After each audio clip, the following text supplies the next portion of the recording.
touched upon the idea of the invention of new instruments, Nam June creating new instruments, and Lee's talked about the idea of collaboration.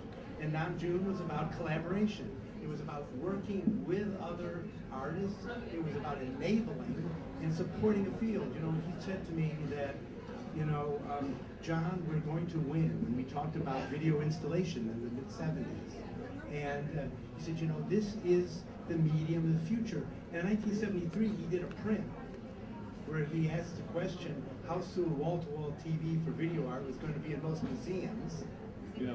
How soon, you know, video would be in the home, and how soon artists would have their own TV channels. And essentially, when they're talking about the internet, they're talking about a new channel to distribute the moving image. Right. And that's what he saw in his writings about lasers, about the radical possibilities of television.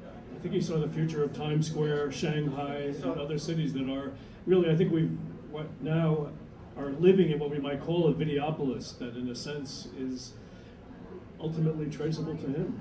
Absolutely, you know, and if I just could add one thing here, and that is that, especially saying this at an art fair, is that the history of 20th century art is essentially going to be rewritten through the moving image. And Nam June understood that. And our visual culture is becoming a media culture. Now we can distribute on phones, on every way. We can download, we can have movies, the whole history of the moving image. It's essentially, that's going to be our cultural, and is our cultural reference. And Nam June understood this. That's what he grasped, and that's his visionary quality. But he was also an artist, and he created TV gardens, a room full of plants and monitors, playing his global groove.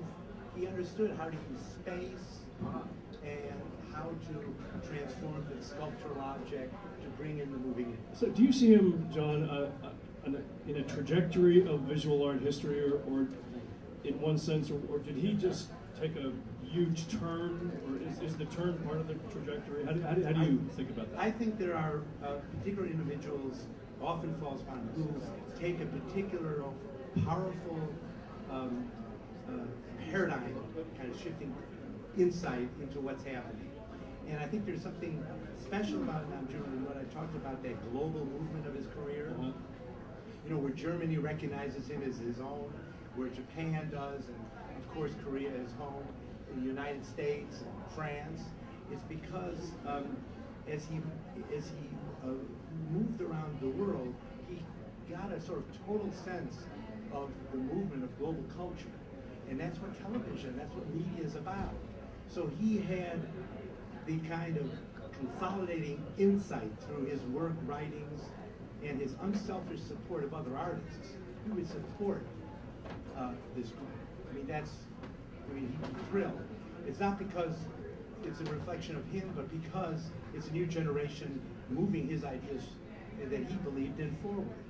I want to toss this to these guys too. This question of, you know, video art, as we all know, has burgeoned in the last 30 years. In the 1990s, it became ubiquitous in art fairs, and now it's many different. Part of the practice of many different artists who no longer identify themselves one way or the other. But what strikes me about Nam June that is of great interest is that he really was into the technology and the shift in technology. I think most artists actually aren't. You know, they use the apparatus as part of their practice, but technology per se doesn't interest them, and I think it did interest him. Does it interest you guys? Yeah, I mean, this goes back to my time at the Experimental Television Center. I spend a lot of time there. I go back there every summer to help teach a class. And a lot of what that place is about is art custom-built tools, artist-made tools. I mean, it really is about hardware and software. I mean, I'm seeing a little bit of that coming back. I've noticed more and more pieces here at this fair and at other fairs that actually are more interactive, that actually are about the hardware and about artist-made, custom-made tools. And that's definitely what our piece is about. The installation, it is about the hardware, it is about taking this like huge collection of video that we have and displaying it in new and different ways with custom-built hardware. You know how to do that. It's perfect. Yeah. Well, no, but Some of you do. Yeah, Somebody does. but there's a lot more going on at universities now, right? Too, trying to sort of like empower artists in the way that some of them were in the '70s with these analog synthesizers, with programs like Max MSP and Jitter, and some of these object-oriented programming things that are really for artists and not just for programmers.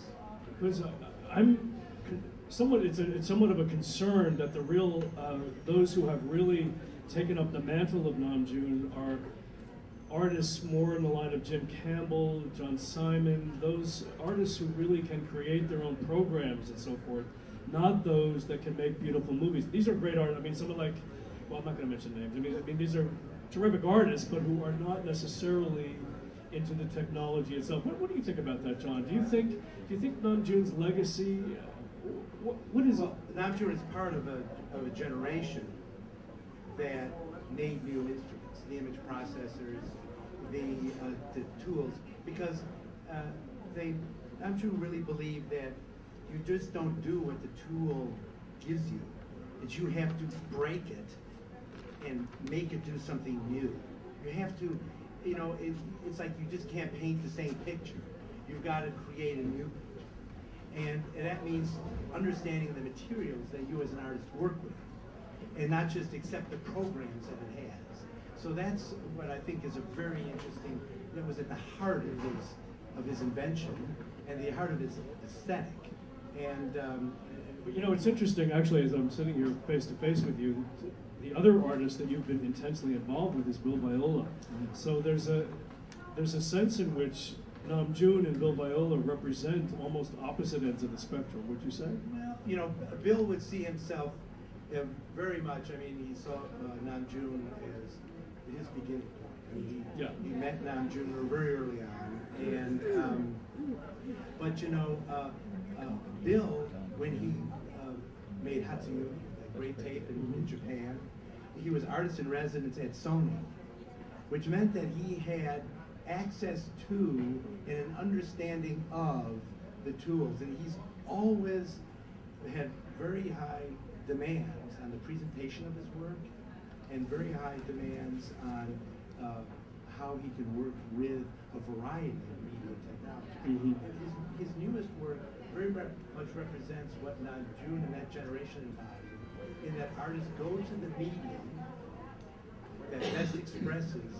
what their goals are. So you might want to draw, you might want to paint, what Nam June did, you might want to do prints, videotapes, performances, installations, sculptures, and Bill will work in 35mm film, transferring that to video because he wants a particular level of definition, working digital, certain demands that he wants in projection. Right. So he is in command of his technology. He's not necessarily creating new tools, but he's refitting those tools to create new images. Right, well said. I want to move into an area that is central, as we've said, to Nam June, which is the arena of performance, and central to a new type of performance, which PAM, the Perpetual Art Machine, represents, an interactive performance, sort of technological performance. This video, which you're watching here, Cinema Metaphysique, from the 1960s, it's a remarkable sort of minimalist performative document that really does place Nam June, I think, in the trajectory of performance and certain minimalist practices that it's really quite extraordinary. It's like the big distraction in the room. If you're wise, you're not listening to us, but really paying attention to this, because it's an exquisite document. But the centrality of performance, which endures to this day in video practice, you guys seem to be, am I correct in saying that you're sort of involved in techno performance? Well, it's basically what we've been trying to do, or how we initiated the project. We felt that the how can we change this concept of the passive viewer in art, the kind of basic concepts of interactivity. So it's like, how can we turn the viewer more into a user and curator? Our curators, that's what we need.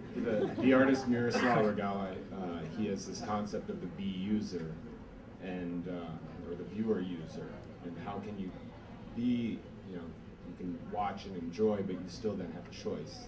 it's this democratic experience. You're not being force-fed somebody's opinion. Yeah. You've got a choice to define your own experience. Okay, John, senior curator. What does this do to curatorship? This what we've inherited from Nam June, and this multiplicity and this interactivity. Is curatorship going to